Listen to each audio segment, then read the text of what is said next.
Is there any suspense left in Ethiopia's election? When you have a ruling party completely dominating the political landscape, the potential for the shoe-in election is definitely very high.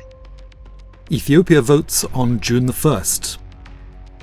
More than 50 million Ethiopians are heading to the polls to elect the 547 members of the lower house of parliament.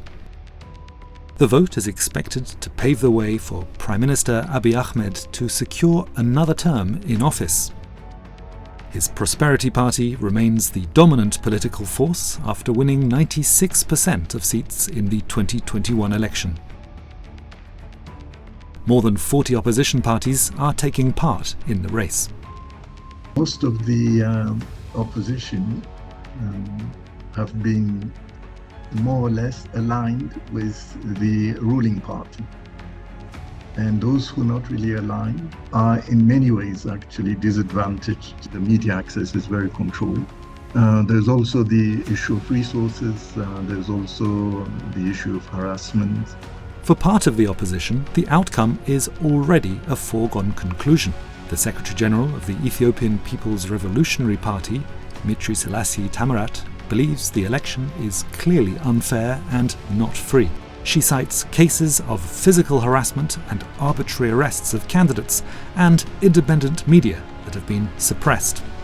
This election will be the worst of all. Awarded the Nobel Peace Prize in 2019 for ending the conflict with Eritrea, Abiy Ahmed initially embodied a wave of reform.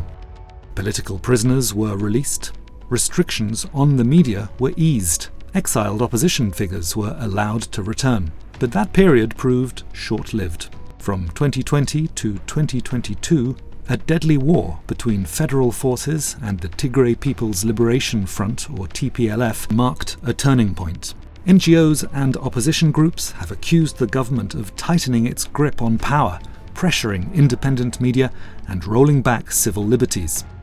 Abiy Ahmed has pledged a more inclusive and more democratic election than previous ones, but the situation is extremely tense in several parts of the country. Because of these tensions, voting will not take place in several districts of the Amhara region, as well as in the Tigray region. And it may also be disrupted in Oromia, the country's most populous region.